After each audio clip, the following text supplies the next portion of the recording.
तर मग नशिबाने साथ दिली. कट ऑफ पण कमी लागला, मला मार्क्स चांगले होते पण कट ऑफ कमी लागला आणि बसलो मेन्सला बसलो तर मग अभ्यास पण चांगला केला. अशोक मास्तर आणि सोबत अभ्यास करायचो. मेन्सला पण चांगले मार्क्स आले, परंतु मग टायपिंगला क्वालिफाय व्हायचं होतं. टायपिंग एवढी जिकरीची भयंकर होती, तो अनुभव सांगणं म्हणजे आता पण अंगाचं थरकं होते. कारण की प्री झाली, मेन्स झाली आणि 10 मिनिटाचा पेपर असतो, त्या 10 मिनिटात तुम्ही ठरवणार आहे की पोरगा क्वालिफाय होणार आहे की डिस्क्वालिफाय होणार आहे.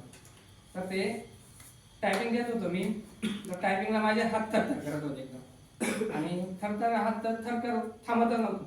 त्यानंतर ते मॅडमला सांगितलं, म्हटलं मॅडम मला पाणी आणून द्या. मॅडम पळतच गेली एकदम आणि पाणी आणून दिलं त्यांनी. पाणी घेतलं तरी पण हात थरथर थांबत होतो.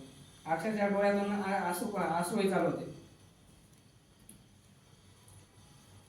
तरी पण मग पॅसेज मारला, 17 सेकंद राहिले होते तेव्हा पॅसेज पूर्ण झाला आणि वाटलं की अरे कदाचित होऊ शकतं आपलं. पण 1490 स्ट्रोक बसले होते.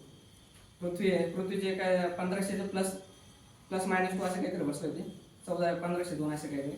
मला वाटायचं की माझं होईल का नाही पृथ्वी. आणि आम्ही मग संध्याकाळी दाजींनी आम्हाला पार्टी दिली होती. दाजींना भाचा झाला होता त्यामुळे. तर मग ते त्यांनी चिकनची पार्टी दिली. ते चिकन अक्षरशः गिळलं जात नव्हतं. म्हणजे कोणाला आणि जास्त आता उगाच ते स्ट्रगल सांगण्यात काय अर्थ नाही. या सगळ्यांनी जवळपास माझा स्ट्रगल पाहिलेला, त्यांच्यासोबत अभ्यास केलेला आहे. पण एक गोल सेट करा. उगाच 4-4, 5-5 वर्ष आपल्या आयुष्यातले घालण्यात काय असं अर्थ नाही. 1-2 वर्ष करा, जर होत असेल तर ठीक आहे. प्लॅन बी करा आणि त्यानंतर अभ्यास करा. पण आयुष्यातला उमेदीचा काळ घालू नका यामध्ये.